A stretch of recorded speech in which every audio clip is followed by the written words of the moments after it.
乡亲大家平安，今仔日是新历的6月初1，旧历的闰4月初10，礼拜一。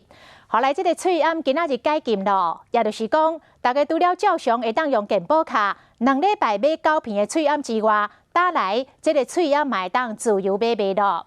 各大卖喙암的通路拢已经准备好势，要来抢市场大饼价。讲这个上俗的喙암，一片唔免5块哦。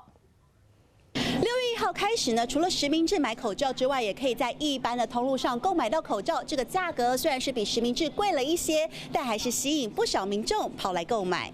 医疗用喙암总算开放给民众买啊，家乐福有民众买菜时顺续买喙암。一片5块，那个今天到7去拿，加7块了不起，大概5、6块啊，这一片10几块，我是觉得太贵了。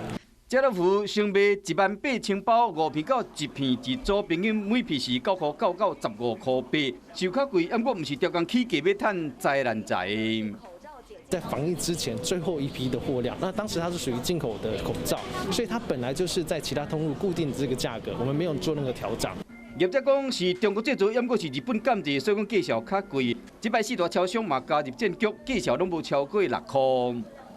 全家6月初1开始卖，限量2万盒，特价是299，会员是249块，一片差不多是4块9。7-11 6月7下晡开始注文25000盒，原价250块。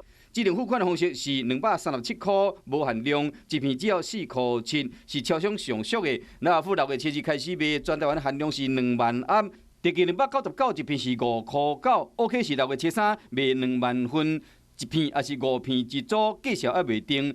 另外，宝雅嘛将伫6月7日开始卖，头一批是100万片，小包装也是50片，拢总有，定价一片差不多是5块到7块。未来买喙암会加真方便，伫药局门口摆咧买喙암的画面，都袂阁出现啊。